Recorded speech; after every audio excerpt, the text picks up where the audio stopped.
Looks like everything's up and running. Be able to start the show here in just a few seconds.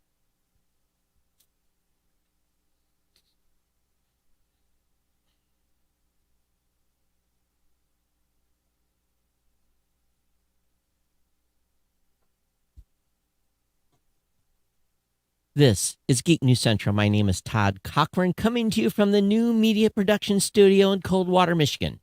The lead stories are: does Amazon have a key to your home or your business? You might be surprised. Dell will not deliver some personal computers to California and about 4 other states. Google wobbles on privacy on third-party cookies. And a court order to unlock your laptop with facial recognition has been employed. I want to welcome you to episode 1543 of the Geek News Central podcast for Monday, July 26th. This show is sponsored in part by GoDaddy.com and listeners just like you. Great deals from GoDaddy can be found at geeknewscentral.com/GoDaddy. You can support this show today at geeknewscentral.com/insider. Hey, I want to give warm welcome to all the new listeners of the show. Make sure you get over to geeknewscentral.com. Subscribe to the show. It's right there on the right-hand column of the website. Also, get hooked up with the newsletter. The newsletter contains everything I'm going to talk about in tonight's show with all the links. That's a one-way newsletter. You don't get spammed in conversations. So get signed up for that. But most importantly, subscribe to our show. You can also join our chat room. Our chat room is available at geeknews.chat. That's a Mastodon chat server, or our Discord channel. Available. That link is available in the show notes. And we're also streaming just about everywhere today. So we're on Facebook, YouTube, Twitter, Twitch. We're even available on the live.geeknewscentral.com website. You can always contact me via email. That's always the best way to get started with that. And that's really easy. geeknews@gmail.com, geeknews@gmail.com. Of course, I'm on Twitter as well, at Geek News, so definitely check that out and get linked up. Of course, I'm on Facebook as well. All the partner shows are all linked at geeknewscentral.com. Of course, we want to thank all of our co-producers over there, the New Media Show, the Pro Gear site, which is done by my writing team, the Podcast Legend Show, the GNC Week in Review, and, of course, the Gadget Professor with Mr. Don Bain. All of these are active shows at geeknewscentral.com, linked at geeknewscentral.com. Take advantage of them. Definitely subscribe to those shows. Of course, today's show, studio, is designed by audimute.com, audimute.com. Getting ready to do some audio conditioning of your studio? Talk to Kevin with an A, Kevan, at audimute.com. So everyone, hey, just a little bit of an update. Did you know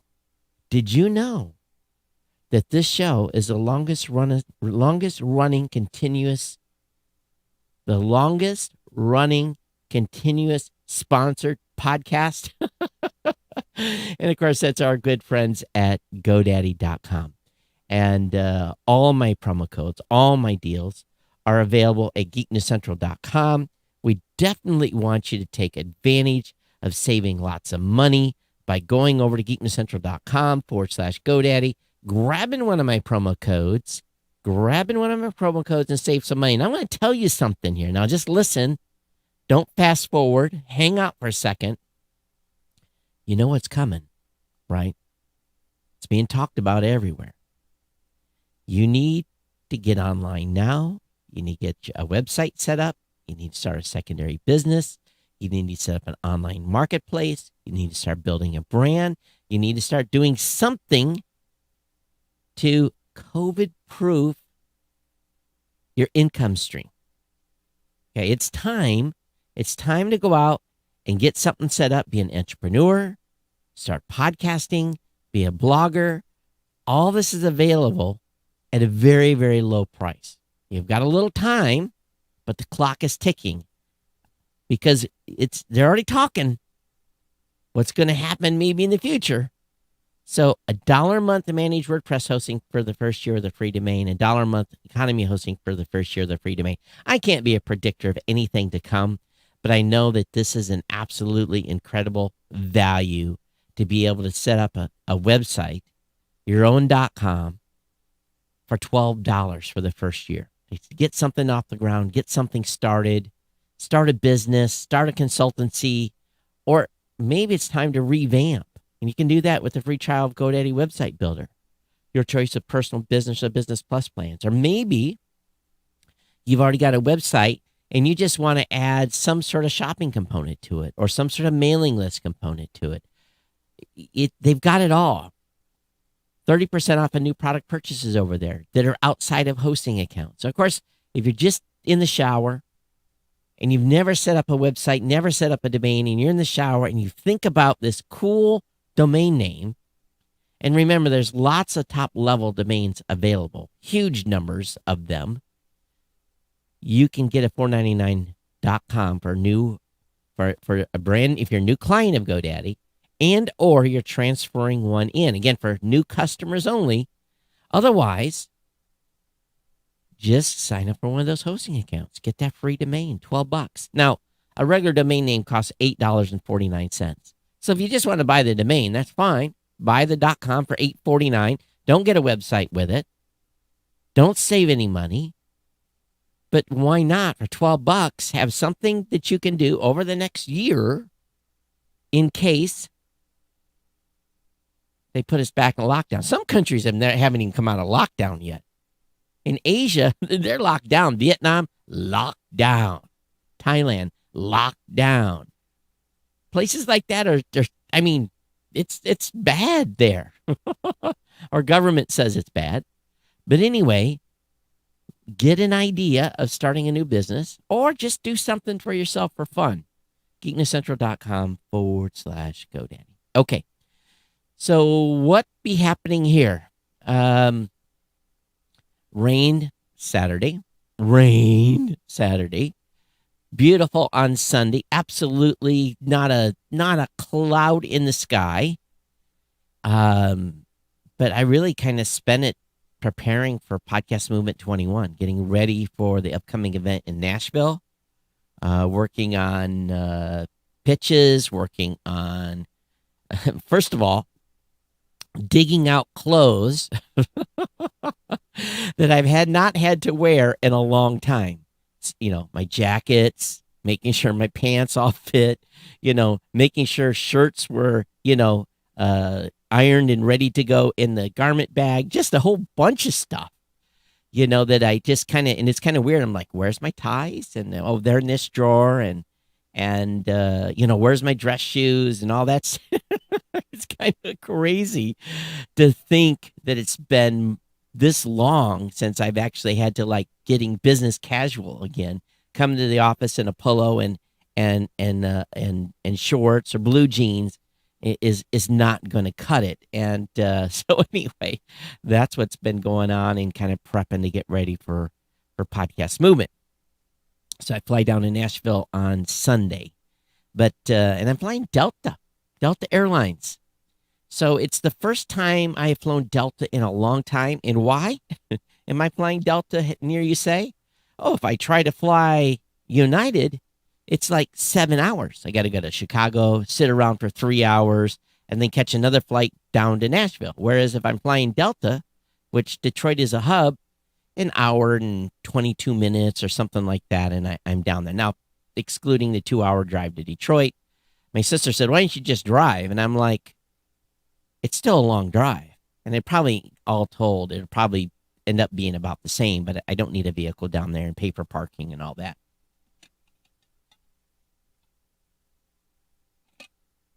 Iced tea tonight, ladies and gentlemen. That's what I'm doing. So if you're watching on Facebook, make sure you say hello. See a few of you have snuck in there, haven't liked or said hi. Do that. So yeah, lockdowns. I think they're coming again. They're already talking about masks again, even for people who've been vaccinated.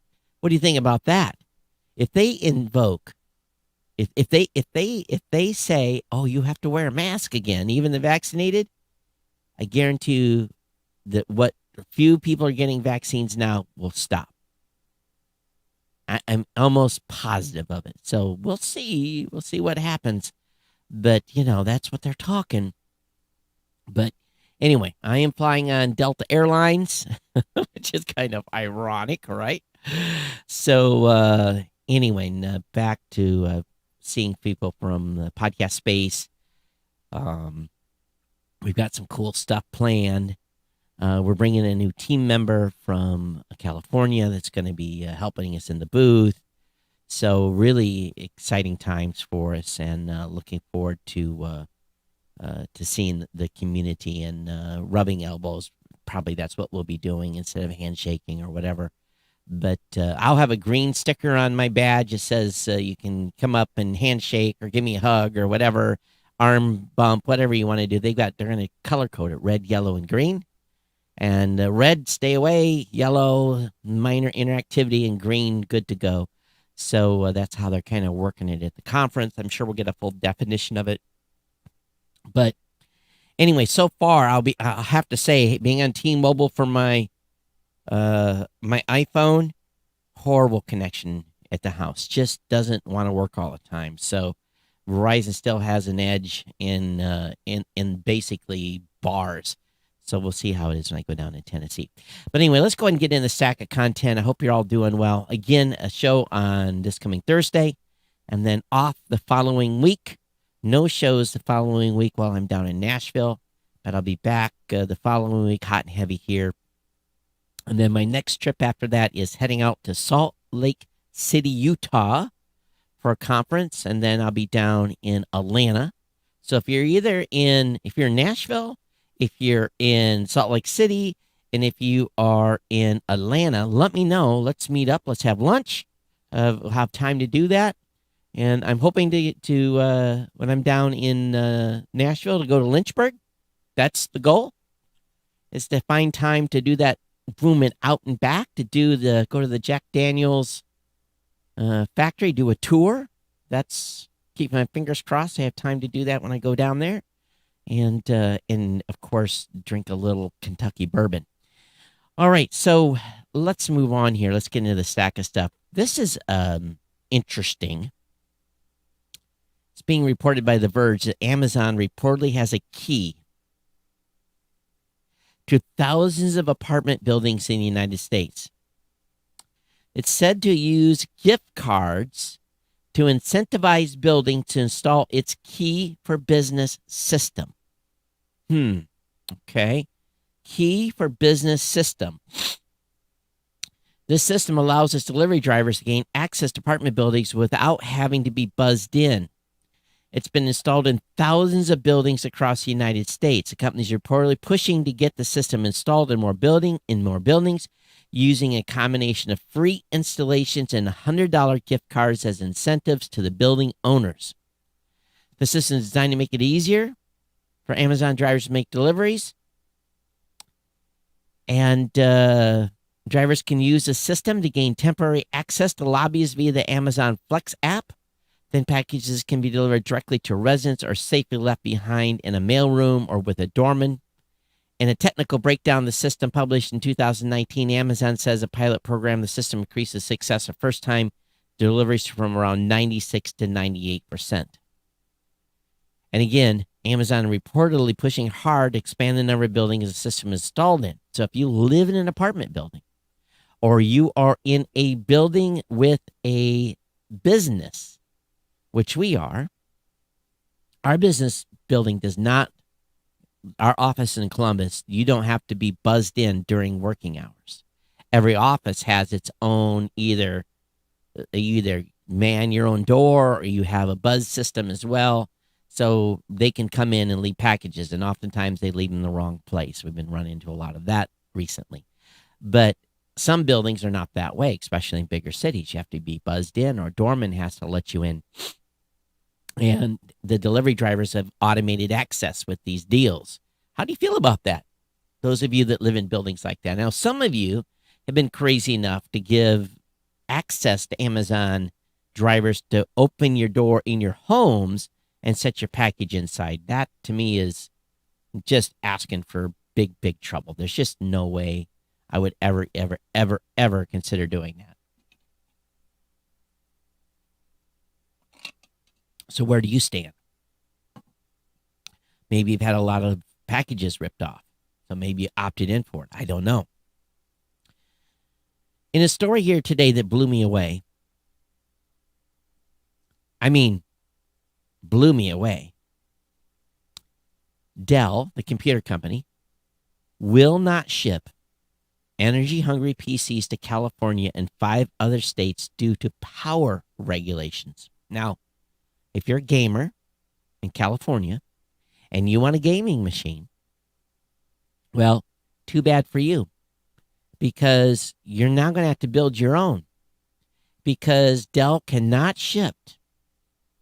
As an example, they say customers seeking to purchase, for example, an Alienware Aurora Ryzen Edition R10 gaming desktop from Dell's website and have it shipped to California are now presented with a message that tells buyers they're out of luck. This message says, this product cannot be shipped to the states of California, Colorado, Hawaii, Oregon, Vermont, or Washington due to power consumption regulations adopted by those states.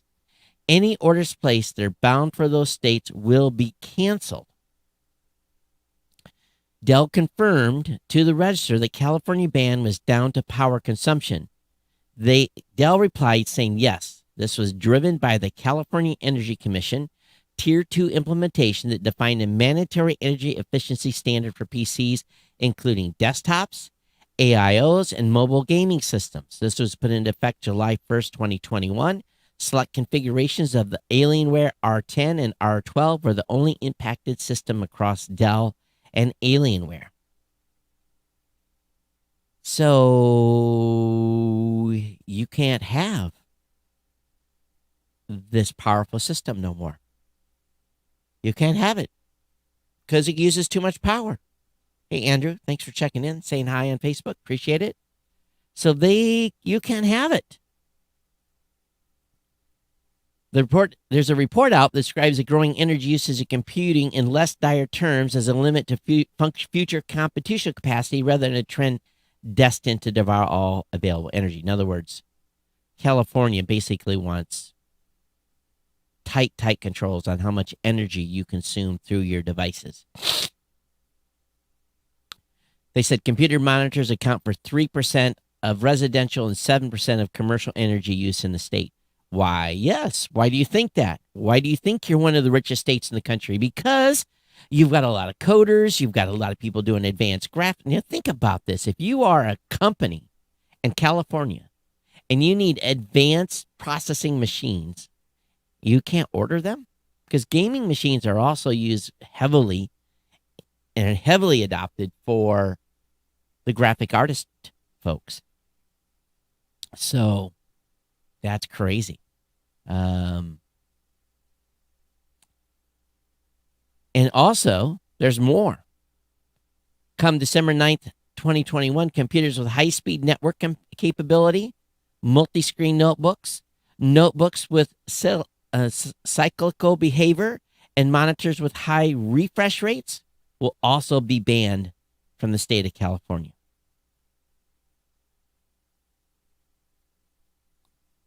A CEC spokesman told the register that staff was unaware of vendors not shipping to California as a result of Tier 2 requirements taking effect. We didn't know this was going to happen. So how many other companies are going to be faced with this? Isn't it great to live in one of those 5-6 states? Again, if you live in California, Colorado, Hawaii, Oregon, Vermont, or Washington. Now, my son Ray, hey, if you want a new gaming machine, you're going to have to leave Oregon. Oh, can't go to Washington because they don't allow it either. Now, here's what I'm going to do, because I'm a wonderful host. If you're in California or if you're one of those states and you want one of these machines bad, ship it to me. You ship it to me, I'll reship it back to you. No problem. Happy to do that for you. You can gift it to me, and then I'll gift it to you. How's that sound? I think that's how we legally have to do it. You gift the game, and that's, oh, I love this thing. It's beautiful. But thank you for providing it to me, but I'm going to provide it back to you. So You need one. You need an R10, an R12. Ship it to your favorite geek here, and I'll reship it back to you. You'd have to pay for shipping and probably a little small handling fee too, okay? And we're going to use UPS because there's no FedEx store in this town, only UPS, okay? I have to drive 40 miles to get to a real FedEx store. They got drop boxes, but we can't put a computer in a drop box, okay? Hitting the iced tea hard here. It's delicious. All right, next story. And this is a little bit of a Google updates timeline for unpopular privacy sandbox, which will kill third-party cookies in Chrome by 2023. And they basically have split the bundle of technologies in the privacy sandbox into 5 phases: discussion, testing, implementation in Chrome, called Ready for Adoption; transition state 1, during which Chrome will monitor adoption and feedback; and the next stage involves winding down support for third-party cookies over a 3-month period, finishing late 2023. Although late 2023 might seem a long way off, that this is really not that far, but Google's not extremely happy, and they say they've extended discussions and testing stages. In doing so, it often produces better, more complete solutions. So what they're really doing here is they're trying to figure out a way that the people that buy ads and those of us that rely on those ads will not be killed. Now, this is an interesting comment. Now, remember, the purpose of the Google Privacy Sandbox is to reduce user tracking while still enabling the ad tech industry to show customized advertising to users. How can websites fund content by enabling third parties to show ads and measure ad performance, but not allow individuals users to be profiled? Asked Google developer advocate Sam Dutton. The company argued that removing personalization from web advertising would greatly reduce advertising revenue. It ran its own test, disabling third-party cookies to track users across the web for randomly selected users for its own ad manager system. They observed that for the top 500 global publishers, average revenue in the treatment group decreased by 52%, with a median per publisher decline of 64%, Google reported. Therefore, big money is involved, and nuances around questions like centralization of yet more influence over the web in the hands of a few large companies, not least Google. According to Kleber, when asked if personalized advertising could be removed from the web, he said, while most of the sites in the world would lose 50 to 70% of their revenue, in the alternative you're advocating for, Google is not one of them. He made this claim on the basis that Google makes most of its money from ads that appear in Google search, which do not require ad tracking. But as noted, with the exception of Apple, the voices of Google and the ad tech industry are louder in this debate than those of the privacy advocates, meaning you have not screamed loud enough about this. So it should set you back in your seat a little bit, and you should go, It's all about the $100 bills, ladies and gentlemen. And probably more than $100 bills. It's probably of the billion-dollar bills and the billion-dollar ad revenue industry that is set to lose money because they can't track you. I sat through a demo recently. I don't know if I told you guys this or not. And the guy asked me for my IP address. And I was here at the office, and I gave him the IP address for here at my office.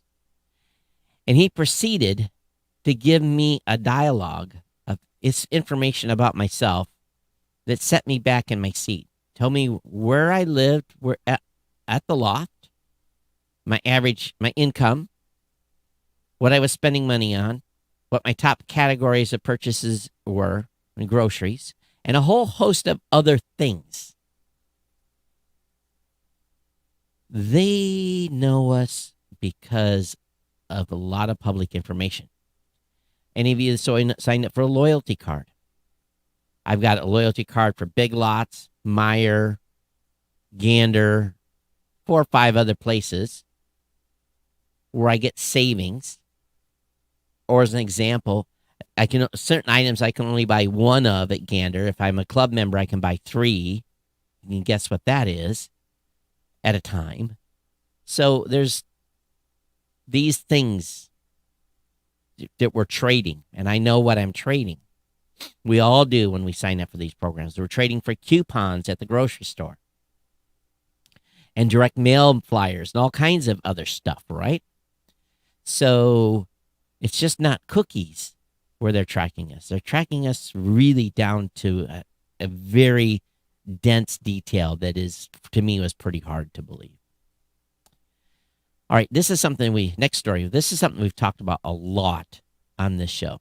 We already know that given a search warrant, you can be compelled to unlock your phone with facial recognition. You can be compelled. Whereas if you have no facial recognition on your phone and you have a password only, you cannot be compelled to give up your password to incriminate yourself. This has already set precedents throughout the country. All right, we know this. Now, courts across the U.S. are still divided on the reading of the Fifth Amendment, whether it applies to the compelled use of a person's biometrics.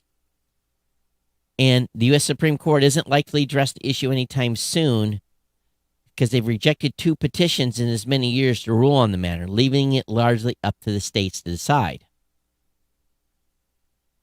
But the government took advantage of a loophole in the Fifth Amendment, which grants anyone in the United States the right to remain silent, including the right to not turn over information that could implicate them in a crime. You do not, if you do a crime, you don't have to implicate yourself in doing the crime. And you do not have to give them your password, which would open up your phone or your computer or whatever it may be, which may have contents on it that they could use to implicate you or self-implicate you in a crime.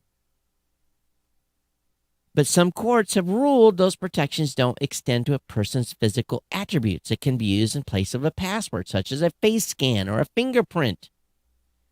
Well, one of these U.S. Capitol rioters has been ordered to unlock his laptop with his face. Federal judge in Washington has ordered a man accused of participating in the U.S. Capitol riot on January 6th to unlock his laptop with his face after prosecutors argued that the laptop likely contains video footage that would incriminate him in the attempted insurrection. He was arrested in late January, 3 weeks after he participated in the riot, and has been in jail since. He's pleaded not guilty to 5 federal charges, including bringing a firearm to the Capitol grounds and a charge of obstructing justice. His Windows laptop was one of several devices seized by the FBI, which investigators said was protected with a password that could be unlocked using his face. And they've compelled him to sit in front of the computer to unlock it. His lawyer said his client couldn't remember the password, but the court sided with the government and granted the motion to compel. His laptop is now unlocked.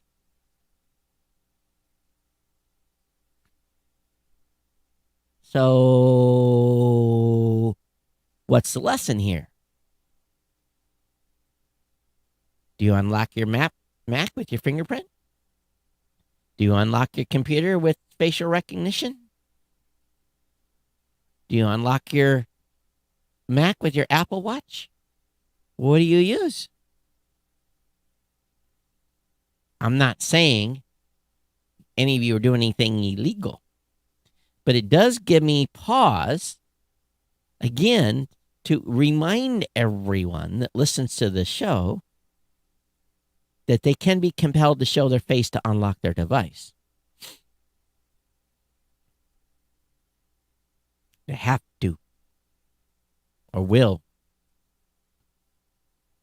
So take it or leave it. Just a little friendly information here. Again, not implicating any of you, but it should make you go, Next story is going to be a wowzer. Hang on. There's no way to drink and do this show without a pause, without editing. And you guys know I don't edit, so I'm sorry. Nearly 1,000 Activision Blizzard employees slam its response to a harassment suit. Listen to this. To the leaders of Activision Blizzard, we, the undersigned, agree that the statements from Activision Blizzard and their legal counsel regarding the DFEH lawsuit, as well as the subsequent internal statement from Frances Townsend, are abhorrent and insulting to all that we believe our company should stand for. Now, remember, they're being sued by the state of California, right? We talked about this in the last show. To put it clearly, unequivocally, our values and employees are not accurately reflected in the words and actions of our leadership. We believe these statements damage our ongoing quest for equality inside and outside our industry, categorizing claims that have been made as distorted and in many cases false, creates a company atmosphere that disbelieves victims. It also casts doubt on our organization's ability to hold abusers accountable for their actions and foster a safe environment for victims to come forward in the future. These statements make it clear that our leadership is not putting our values first. Immediate corrections are needed from the highest level of our organization. Our company executives claim the actions will be taken to protect us, but in the face of legal action and the troubling official response that followed, we no longer trust our leaders will place employee safety above their own interests. To claim this is truly meritless and irresponsible lawsuit, while seeing so many current and former employees speak out about their own experience regarding harassment and abuse, is simply unacceptable.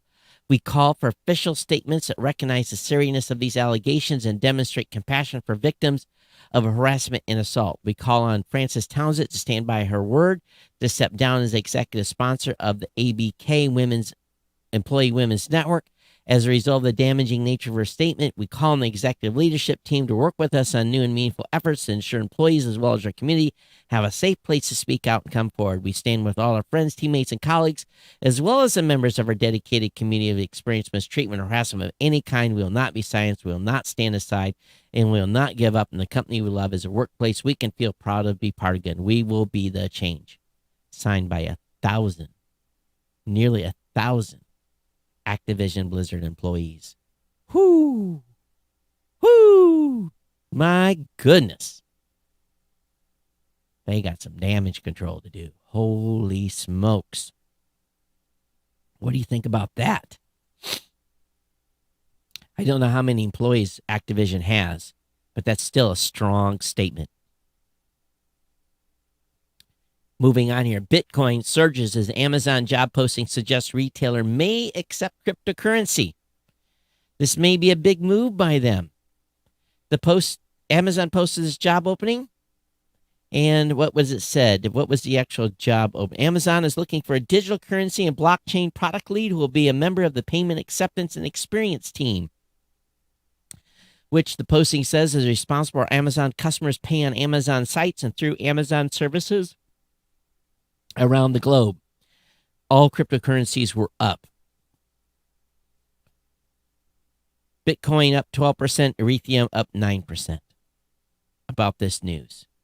And of course, with Musk and some others having positive comments about cryptocurrency recently, there's been a surge back up. It's pretty amazing. It is. You want to pay for your Amazon stuff via Bitcoin? Meanwhile, Toyota, this is interesting, because we know Toyota is behind on electric vehicles. Toyota is quietly pushing Congress to slow the shift to electric vehicles. So according to the New York Times, the top Toyota executive has met with congressional leaders behind closed doors in recent weeks to advocate against the Biden administration's plans to spend billions of dollars to incentivize the shift to EVs. The executive, Chris Reynolds, has argued that hybrids like the Toyota Prius, as well as hydrogen-powered fuel cell vehicles, should also be in the mix. In addition, Toyota is also pushing back against EV-friendly policy through the auto industry's main DC-based lobbying group, the Alliance for Automotive Innovation. The group represents the major car companies and their suppliers. It is chaired by Reynolds, has been arguing against the Biden administration's plan to adopt the so-called California Compromise as his official position. So, of course, last year, a group of car companies made a deal on tailpipe emissions, with California, which had been seeking to set tougher rules than the U.S. as a whole. Under the President Trump, the Environment Protection Agency sought to strip California of its power to set its own emission standards. But under Biden, that rule was reversed, allowing California and other states to impose tougher standards. Toyota, which sided with the Trump administration in its battle with California, was not part of the original compromise, and the company has argued against EV-friendly policies in India and its native country, Japan, as well. Toyota's behind-the-scenes effort to slow the momentum behind EV-friendly policy is surprising given its status as an early adopter with the release of the Toyota Prius in 1997. And, of course, the automakers revealed plans to release 70 new models by 2025, including battery, electric, hydrogen, fuel cell, and gas electric hybrids. But that doesn't hide the fact that Toyota is falling behind its competitors, appearing to content to rest on its laurels while the rest of the industry has lapped it several times. Companies like Nissan, GM, and Volkswagen have been selling pure battery electric vehicle for years, while also revealing their plans to phase out gas cars completely. And Toyota's failure to embrace EV is not a new concept. So, Toyota's top executive, including billionaire CEO Akio Toyoda, have been on the record calling the trend toward electric vehicles overhyped, in part because emissions associated with power plants was a favorite talking point used by the oil and gas industry. We got to get the electric from somewhere. You're not going to get the electric from all renewables. It's not going to happen. It's not going to happen. As much as you wish, it's not going to happen. They're still going to be burning coal and oil for a long time. Long time. Unless we want to go nuclear, which I'm all for. Let's bring on the nukes. General Motors sued Ford over Blue Cruise hands-free driving aid name. GM and its Cruise subsidiary argue the name infringes on the automaker's Super Cruise trademark. So GM and Ford going back to court. We'll see where this one goes. Blue Origin has offered NASA $2 billion in last-ditch attempt at lunar lander contract. Wow. Jeff Bezos is personally waiting in Blue Origin's dispute with NASA over its decision awarded $2.9 billion lander contract to Elon Musk. SpaceX, in an open letter to NASA Administrator Bill Nelson, Bezos said his company is willing to waive up to $2 billion in payments from NASA in the current and next 2 federal fiscal years in return for a fixed-price lander contract. Bezos said Blue Origin is also willing to fund its own Pathfinder mission to low Earth orbit. This offer is not a deferral, but is an outright and permanent waiver of those payments. Bezos said in a letter, this offer provides time for the government appropriation actions to catch up. Wow. Appropriation actions to catch up. The government moves slow. Rebidding and redoing contracts is a lengthy process.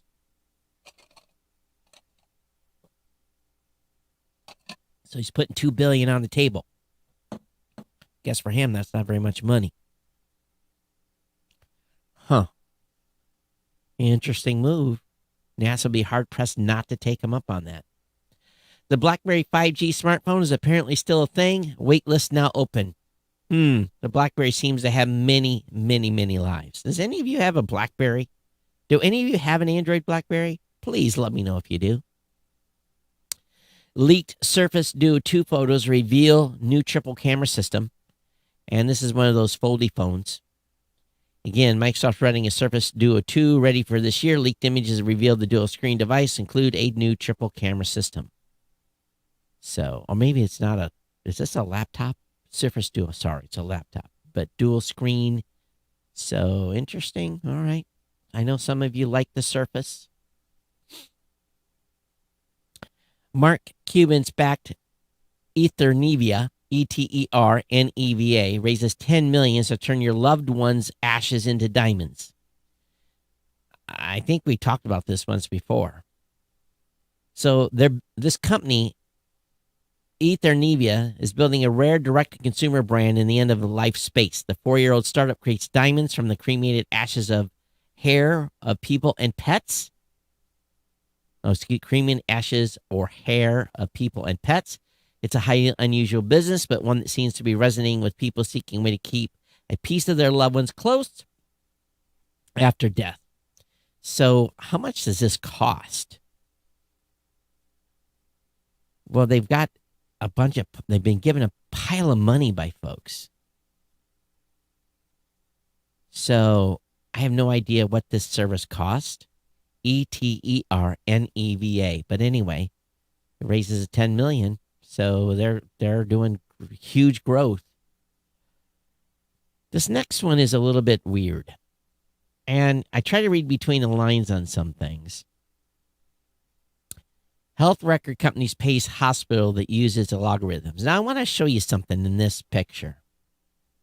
For those of you watching. There are obviously people in a hospital wearing masks. I see 1, 2, 3, 4 people wearing masks. And someone in a yellow hospital mock with a green surgical mask that's actually wearing a respirator. A commercial HEPA respirator. Has anybody seen anyone in a hospital wearing an actual respirator? First of all, it's a Getty image, so they just pulled it. But I just thought it was an odd image. Not odd to see people in masks, but one person's wearing a respirator, and not a. It's just weird. But anyway, the electronics health company Epic, which holds the records of around 250 million people, has a logarithm designed to predict things like how long a patient might stay in a hospital, which patients might become seriously ill, and which might develop a deadly condition called sepsis. And there's all these things that they're doing to predict who of us may get sick and in what way. So I got to thinking about this a little bit. If your health records are held by Epic, HIPAA laws apply, but what happens when this information goes to insurance companies and so forth? When the logarithms are sold to insurance companies? Epic incentivized hospitals to adopt those logarithms. The company's honor roll program has awarded hundreds of thousands of dollars and in some cases nearly $1 million to healthcare systems that implemented technical upgrades to include these logarithms. Quote unquote, it would be a terrible world where Epic is giving people $1 million and the end result is the patient's health gets worse. Glenn Cohen, director of the Patricia Floam Center for Health Law Policy, Biotechnology, and Biotechniques at Harvard University, told Stat News. The financial incentives could create a conflict of interest. Epic's honor roll, quote unquote, is a voluntary program which encourages adoption of features that help save lives, increase data exchange, improve satisfaction for patients, physicians, and health systems, Epic said in a statement. This makes my old alert system go on DEFCON 1. Some healthcare systems with financial resources and robust information technology departments are able to analyze Epic's off-the-shelf logarithm, adjust them to fit their needs. Others, though, may not be able to examine the tools as closely. At least sophisticated hospitals who don't have large data teams are also the ones for whom 1 million is likely to make the most difference. So, does it not bother any of you? This cross connection of companies and data and information.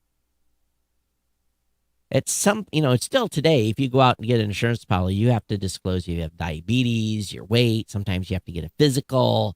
And sometimes they'll disqualify you that way. But what if they're using other data? You report 4 or 5 conditions, and they plug that into a database. I'm sure they have their own already that says this person's going to die when they're 83, or they're going to cost us this much money between now and when they turn 83. We need to get this much money out of them, et cetera, et cetera. Yeah, it's a interesting dilemma, all this data information that's floating around, much of it in the public domain. Don't care if you spend cash or not. They're still tracking you. The iPhone 14 will be a major upgrade, and it will be made of titanium. I have some of that in me. I have 4 screws and an H-brace, all made of titanium, supposedly. A new investor note from J.P. Morgan claims that Apple's high-end iPhone models will soon use titanium alongside instead of aluminum. Stainless steel also provides new insights to what to expect from the 2022 iPhone lineup. Drawing from supply line sources, the note says the material change is coming in 2022, and Foxconn will be Apple's exclusive supplier for the titanium components. The Pro model phones from that year are likely to use a titanium alloy, which is stronger and more resistant to scratches than the stainless steel used in current iPhone models.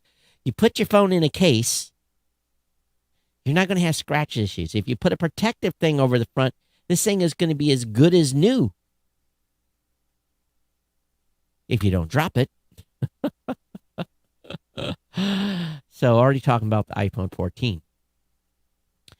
NASA's Ingenuity Mars helicopter completes its 10th flight on the Red Planet, clocking up a total distance of 1 mile since its first voyage in April. So it soared 40 feet over a region of Jezero crater called Raised Ridges. Ingenuity scouting locations to help Perseverance plot its way on the ground. And this is the highest it's been, 40 feet above the ground. And flew a pretty cool route. Oh, so with Mars helicopter's flight success today, recrossed its 1 mile total distance flown to date. NASA calls the 10th flight Ingenuity's most complex yet in its efforts to support Perseverance in its missions. Like on previous flights, Ingenuity snapped selfies of its shadow on the planet's surface. So this is its first flight, I think, since for a while. And so good on that. Out there making money for us. Or making science. Microsoft Q4 earnings preview. Analysts expect a big cloud win.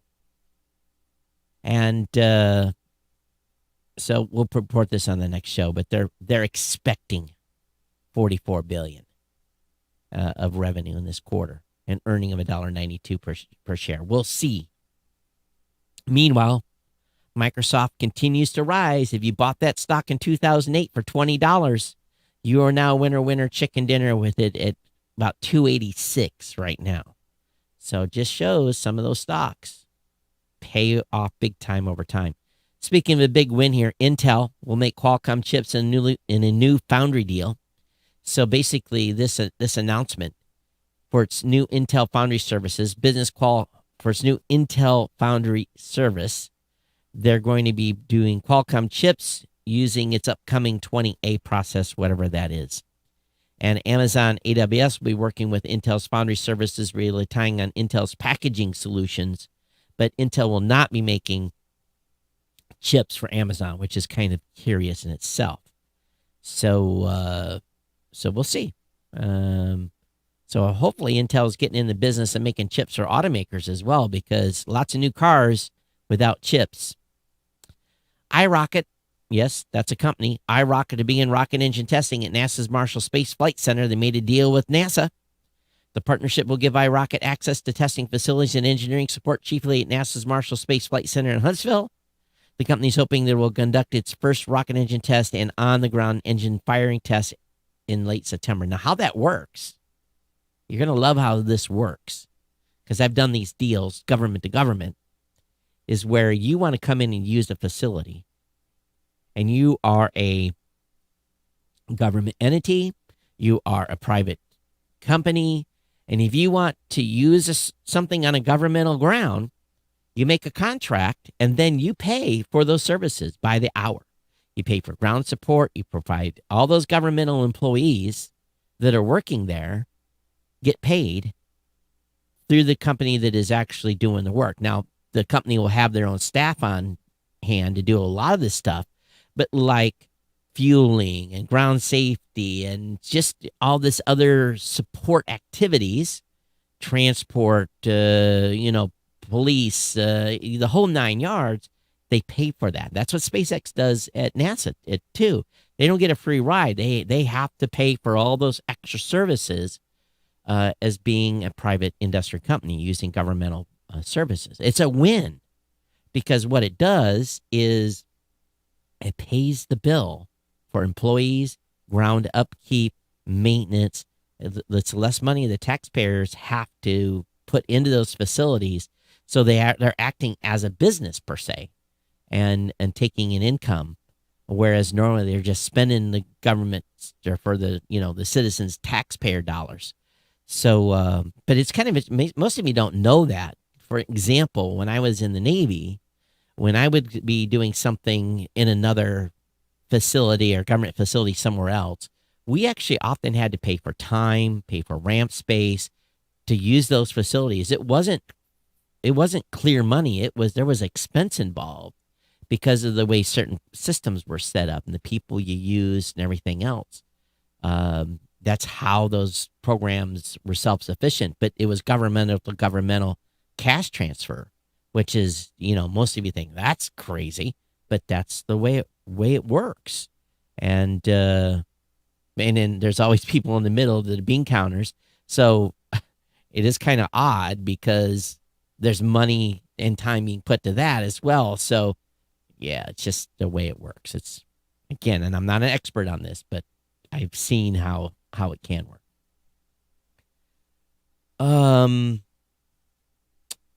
Yes, Liz says in the chat, she says, yikes, for-profit insurance companies and hospitals do not need to have this information. Well, they argue the hospitals need it because they need to know if you're going to die in their care. This next story by Reuters is an interesting one. Facebook and tech giants to target attackers. Facebook and tech giants to target attacker manifestos, far-right militias in a database. So a counterterrorism organization formed by some of the biggest U.S. tech companies, including Facebook, Microsoft, is significantly expanding the type of extremist content shared between firms in a key database, aiming to crack down on materials from white supremacists and far-right militias. Until now, the Global Internet Forum to Counter Terrorism database was focused on videos and images from terrorist groups on a United Nations list and is largely consisted of content from Islamic extremist organizations such as Islamic State, Al-Qaeda, and the Taliban. Over the next few months, the group will add attacker manifestos, often shared by sympathizers after white supremacist violence and other publications, and links flagged by UN Initiative Tech Against Terrorism. And it will use lists from intelligence sharing groups, Five Eyes. You guys know what Five Eyes is, right? I think it's United States, Canada, Australia, New Zealand, and I think France. Those are basically the countries that share a lot of classified information together. By adding URLs and PDFs from more groups, including the Proud Boys, the Three Percenters, and neo-Nazis. Now, what's curious, it will use list. Okay, so all this other stuff was interesting, but what really kind of caught my eye was it will use list from intelligence sharing group Five Eyes. Now, intelligence sharing group Five Eyes. So I'm just going to do a quick Google here, because unless someone has called themselves that. Okay, so Five Eyes, and maybe I got it wrong earlier, is an intelligence alliance comprising Australia, Canada, New Zealand, the United Kingdom, and the United States. So I got it right. These countries are parties to a multilateral UK-USA agreement, a treaty for joint cooperation in signal intelligence. So basically, there is no quote unquote, and let me get back to the article here. There is no quote unquote Five Eye group.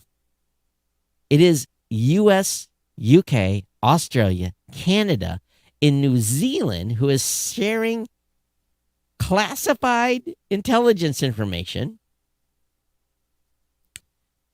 with Facebook, Microsoft, and a whole bunch of other groups.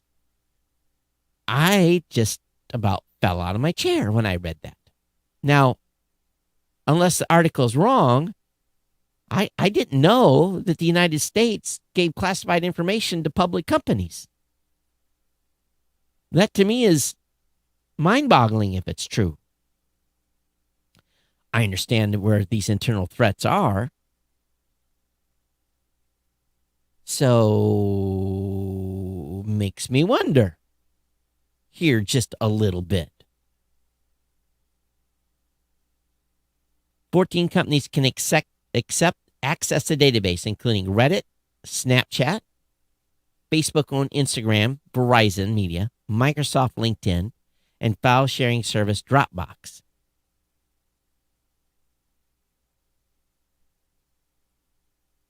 Okay.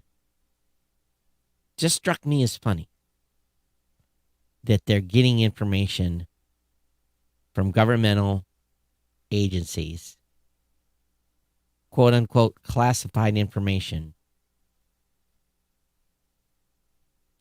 I was very, very cognizant when I held a security clearance of looking at a piece of information on a sheet of paper. There was certain designations within that piece of paper, and I knew who had access to that. And often doing joint operations, you would have information that you could not share with another country. You just couldn't. It's against the law.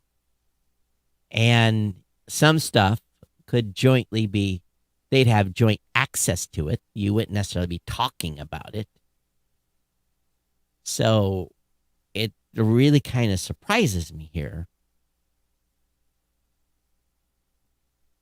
So love to have anyone that has any more information on this. Just let me know what that's all about.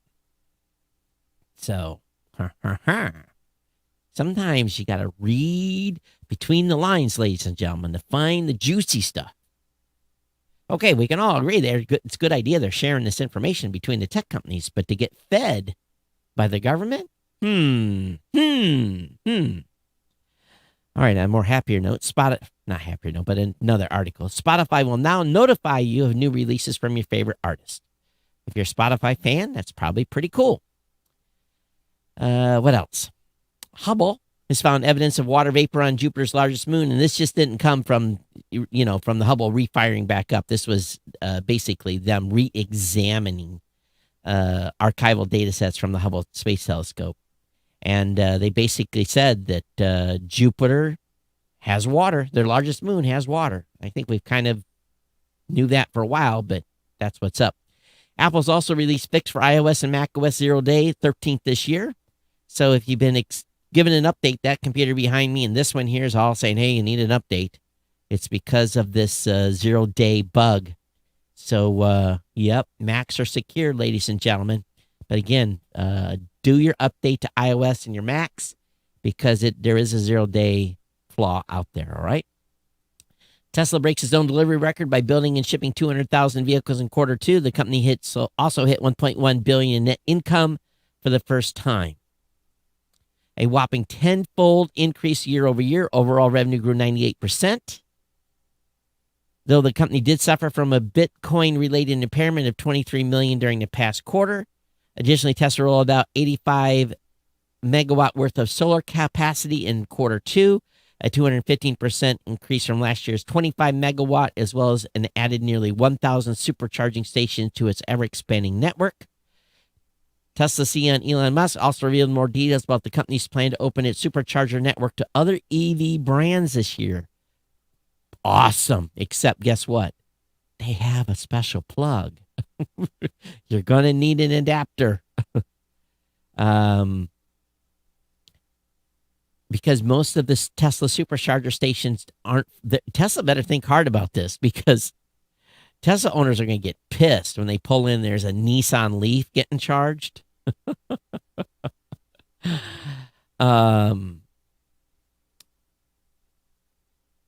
Non-Tesla owners could see a few constraints in their use of the supercharger network. If the charge rate is super slow, then somebody will be charged more. Oh. So interesting. So in other words, taking too much time on the charger. And they're getting ready to switch to the 4680 battery as well.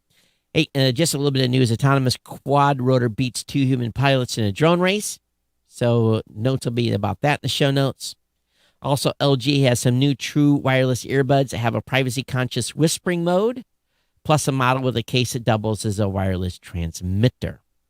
So the whispering mode is where you can hold the right earbud next to your mouth during calls to use it as a dedicated microphone.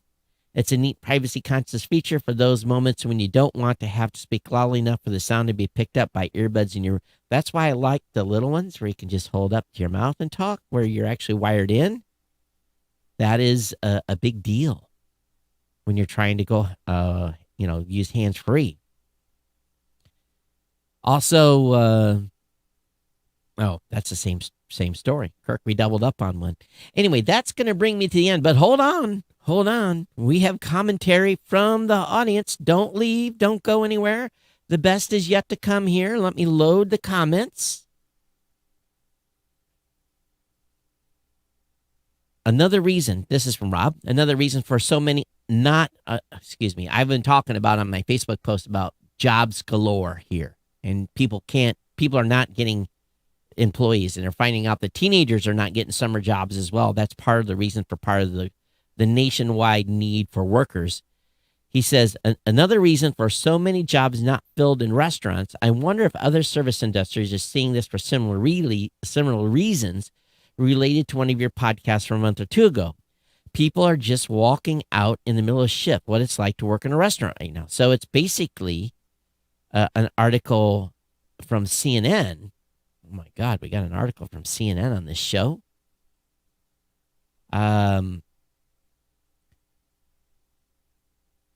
It's because restaurants are so understaffed that people are stressed even more. Workers interviewed by CNN said they're struggling in the short-staffed environment. Servers are stepping into other roles as overworked back-of-the-house employees quit, and sometimes seeing their tips ebb as they scramble to keep up with the new responsibilities. Fed-up colleagues sometimes quit in the middle of their shifts. They're in this situation because during the pandemic, many workers were laid off. Eventually, when restaurants started rehiring, they found a smaller pool.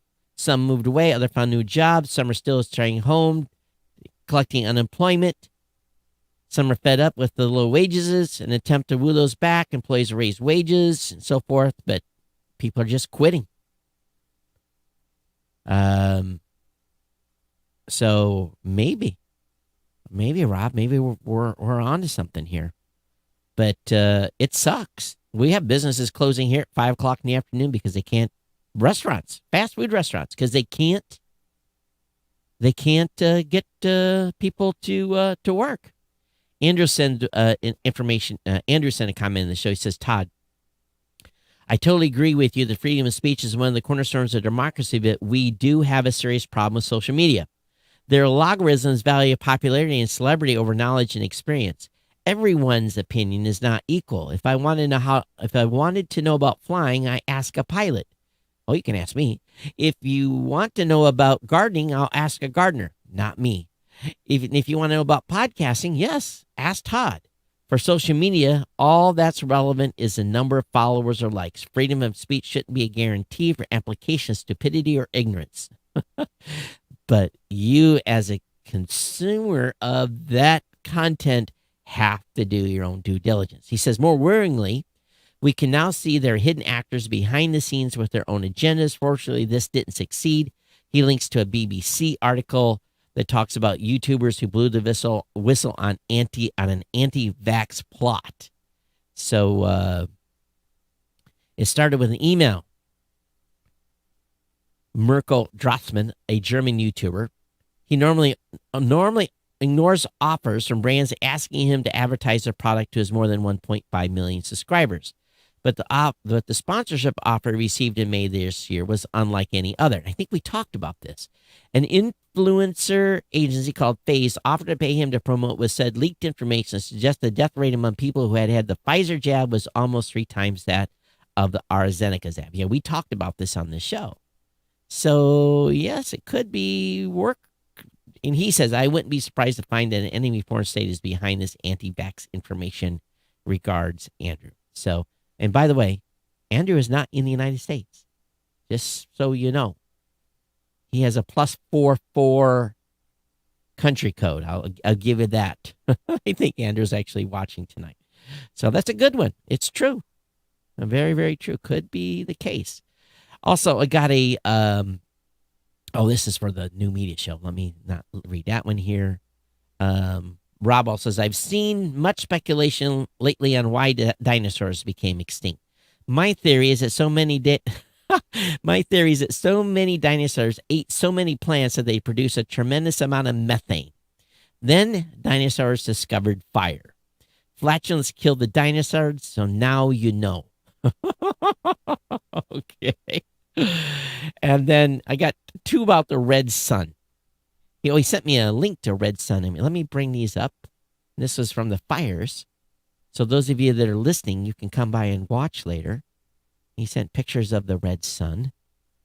Several pictures near her home in northern Ontario. Red sun due to forest fires in northern West Ontario, perhaps 500 or more miles away. So, yep, that's what happens. That second picture is kind of creepy. So let me go back and kick on the final email. He said those pictures were taken in mid-July of this year. And I've got one more. I'm going to lose my train of thought here. Oh, boy. What was I going to show you guys? Ah, there's something I'm missing here. And Nir, I'm glad the GoDaddy office took care of you. I saw your final resolution with them. I'm glad that was all situated. Again, if you have a problem with GoDaddy, let me know. We got Nir fixed up. The office of the president, or whatever they're called now, office of the CEO, got him in touch with a support team member and got him all cleared up. There was one more thing I was going to share with you guys tonight. What the heck was it? I guess it's not important if I forgot it here at the end. That's horrible. We're already at an hour 7 on the show. So, what did I forget? I'm getting old. I'm going to slap myself when I get done because I will have remembered it and didn't share it with you. But anyway, what do you do? What do you do? Well, you support the sponsor by going over to GoDaddy. If you liked this show and thought I added value to your day, become an insider, $2, $5, $10, $15, $20, or $25. And yes, the Insider podcast is still coming. So don't worry, it's still coming. And maybe I'll have time actually this week to record it. I might have a little gap in my schedule. If you guys saw my daily schedule, you would understand why. Some days I only have 90 minutes free during a day. Everything else is booked. Usually on Fridays, late afternoon Fridays, I have time, but usually by then I'm ready to pass out. So again, I apologize. It's just things are never ending here. I'm always slammed. It's the story of my life.